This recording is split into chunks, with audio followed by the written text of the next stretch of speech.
Hello everyone, welcome to Eklavya study point. और आज की इस वीडियो में मैं आप सभी को क्लास 11th पॉलिटिकल साइंस से जो आपका चैप्टर है फेडरलिज्म, इसको पढ़ाने वाला हूं। बहुत ही इजी एक्सप्लेनेशन आपको मिलेगी विद पीडीएफ।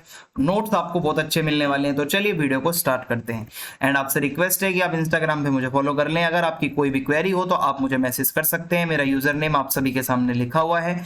और अगर आपको पीडीएफ नोट्स डाउनलोड करने हैं तो क्लास 11 ईएसपी आपको सर्च मारना है और आप हमारे टेलीग्राम ग्रुप को ज्वाइन करके पीडीएफ नोट्स को डाउनलोड कर सकते हैं। तो आज का जो हमारा चैप्टर है वो है फेडरलिज्म। फेडरलिज्म का मतलब होता है जब आप पावर को शेयर करते हो, यानी कि जो गवर्नमेंट की पावर है वो दो लेवल या दो से ज्यादा लेवल पर जब जा रही होती है तो उसको आप फेडरलिज्म कह सकते हो। कहने का मतलब है हमारे देश के अंदर दो तरीके की गवर्नमेंट है, आपको पता होगा। इंडिया के अंदर एक होती है हमारी सेंट्रल गवर्नमेंट, एक होती है स्टेट गवर्नमेंट। ठीक है, इतना मैं उम्मीद करता हूं आपको पता होगा। सेंट्रल गवर्नमेंट में हमारे मोदी जी हैं prime minister currently. State government की बात करें तो जैसे यूपी की गवर्नमेंट में योगी आदित्यनाथ जी हैं, ठीक है, भगवंत मान जी हैं पंजाब के अंदर, केजरीवाल हैं दिल्ली के अंदर, शिवराज सिंह चौहान है एमपी के अंदर, ठीक है, अशोक गहलोत राजस्थान में। ये क्या है? ये स्टेट लेवल की सरकारें हैं। और हमारा देश जो है वो दो टाइप्स की गवर्नमेंट से ही चलता है, अगर आपको पता हो। ठीक है, तो ऐसा नहीं हमारे देश में बस एक ही गवर्नमेंट है, वही सब कुछ कर रही है, सारी पावर उसी के पास है। नो। तो जब दो लेवल पर पावर को आप जब डिसेंट्रलाइज करते हो, आप पावर को शेयर करते हो, तो वही आपका फेडरलिज्म कहलाता है। आई होप आपको ये इंट्रोडक्शन समझ में आया होगा। अब मैं आपको बताता हूं कि फेडरलिज्म क्या है। एक ऐसा सिस्टम होता है जिसमें दो पॉलिटिकल सिस्टम होते हैं किसी भी देश के अंदर, एक सेंट्रल लेवल पर और दूसरा प्रोविंशियल लेवल पर या फिर स्टेट लेवल पर। ठीक है, हमारी जो पूरी पावर है जो भी देश की, वो दो लेवल पर जाती है, एक स्टेट गवर्नमेंट के पास और एक सेंट्रल गवर्नमेंट के पास। अब आगे देखते हैं क्या है हमारे इंडिया का फेडरलिज्म क्या कहता है। तो हमारा जो आर्टिकल 1 है कॉन्स्टिट्यूशन ऑफ इंडिया का, वो कहता है इंडिया दैट इज भारत। हमारा इंडिया जो कि भारत है वो एक यूनियन ऑफ स्टेट्स है, यानी कि स्टेट्स की एक यूनियन है। सारे स्टेट्स भी हैं, स्टेट्स को भी पावर दी गई है। और हमारे नेशनल मूवमेंट के टाइम पे बहुत सारे नेता ये चाहते थे, अगर हमारा देश जो कि इतना बड़ा देश है उसको अगर रूल करना है तो पावर को डिवाइड करना पड़ेगा आपको सेंट्रल और स्टेट लेवल पर, जब भी आप एक देश को अच्छे से संभाल पाओगे। वरना एक सरकार तो पूरा देश नहीं चला सकती। स्टेट गवर्नमेंट, देखो क्या होगा जब आप पावर बांट दोगे, काम बढ़ जाएगा। स्टेट वाला अपना स्टेट संभालेगा, सेंट्रल वाला अपना सेंट्रल गवर्नमेंट संभालेगा, तो काम और एफिशिएंटली होगा। ये चीज है इसमें।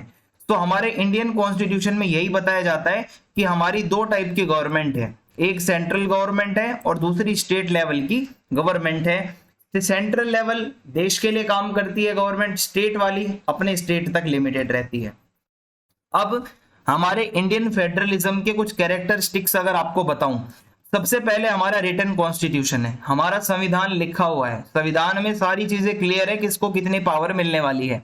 और हमारे यहाँ पे कॉन्स्टिट्यूशन की ही सुप्रीमेसी है, सबसे ऊपर कॉन्स्टिट्यूशन को ही माना जाता है। हमारी जुडिशरी इंडिपेंडेंट है, जो हमारे यहाँ पे सुप्रीम कोर्ट है, हाई कोर्ट्स है, वो इंडिपेंडेंट है, किसी के दबाव में आकर काम नहीं करती। और हमारे यहाँ पे पावर को अच्छे से डिवाइड कर रखा है।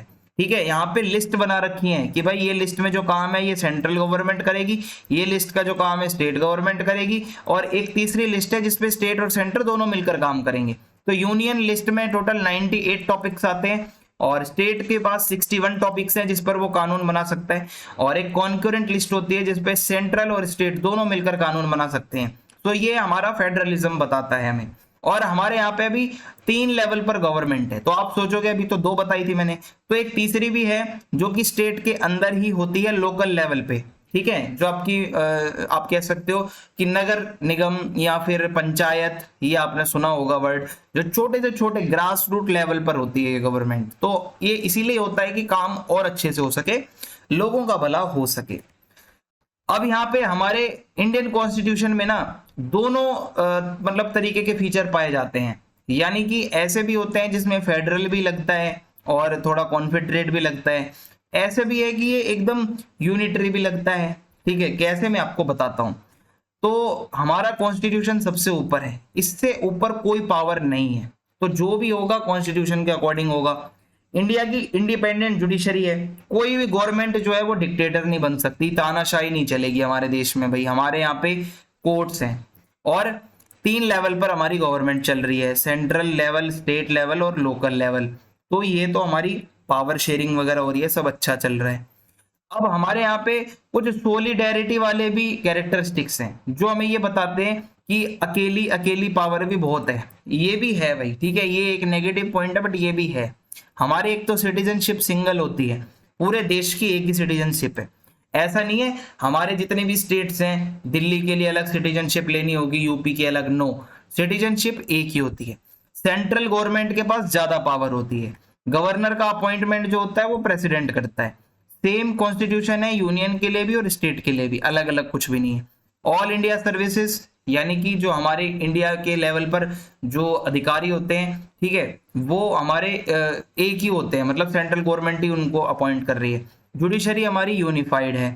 सेंट्रल के पास मोर पावर है जब इमरजेंसी लग जाए देश के अंदर। आप ये सोचो, देश में अगर आपातकालीन स्थिति आ जाती है, इमरजेंसी लग जाती है, तो हमारी सेंट्रल गवर्नमेंट के पास ज्यादा पावर आ जाती है। और federal government has more importance in constitution amendment. अगर संविधान को बदलना है, उसमें कुछ बदलाव करने हैं, तो गवर्नमेंट जो है सेंट्रल वाली, उस पर ज्यादा पावर है।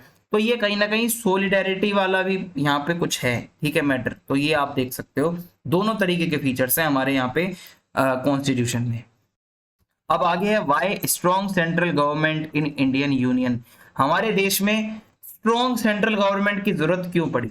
तो इंडिया एक बहुत बड़ा देश है और हमारे यहाँ पे डाइवर्सिटी बहुत ज्यादा है, अलग अलग रिलीजन, अलग अलग भाषा को बोलने वाले लोग, अलग अलग कल्चर के लोग यहाँ पर रहते हैं, और इनको एक स्ट्रॉन्ग सेंट्रल गवर्नमेंट ही कंट्रोल कर सकती है, वरना देश की अखंडता को, एकता को खतरा आ सकता है।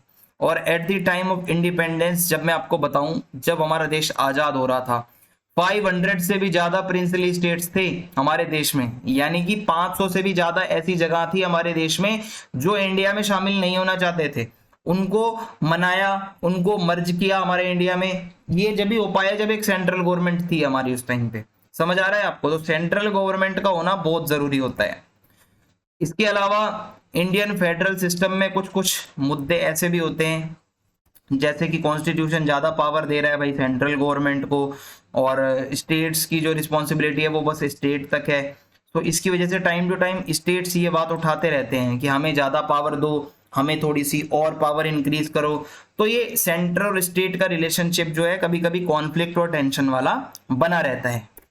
और इसके अलावा मैं आपको बताऊं, स्टेट्स जो होते हैं हमारे, तो अगर मैं आपको यहाँ पे बताऊं, स्टेट्स जो हैं वो भाई लगातार कुछ ना कुछ मांगते रहते हैं, डिमांड करते रहते हैं। जैसे फाइनेंशियल ऑटोनॉमी मांगते हैं कि भाई हमारे इनकम के रिसोर्सेज जो हैं स्टेट्स के पास वो कम है, तो ऐसे में हमें थोड़े से ज़्यादा रिसोर्सेज दो, थोड़ी ज़्यादा इनकम हो, हमारे स्टेट के पास ज़्यादा पैसा बचे।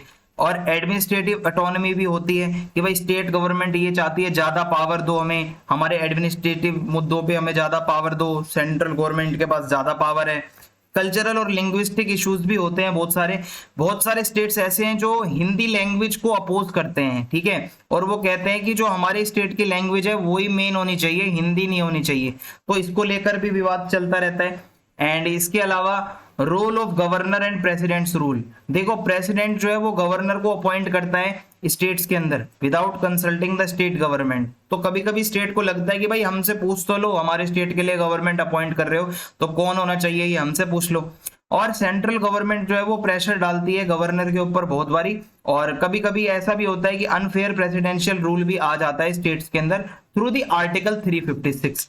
और कई कई जगहों पर नए राज्य बनाने की डिमांड भी चलती रहती है कि हमें नया स्टेट चाहिए। तो हमारे फेडरल सिस्टम में डिमांड लगातार उठती रहती है कि हमें टाइम टू टाइम, हमारी लैंग्वेज अलग है, हमारा कल्चर अलग है, हमें अलग स्टेट बना के दो, ठीक है। तो ऐसा भी हमारे इंडिया में चलता रहता है, ये कॉमन है, आए दिन होता रहता है।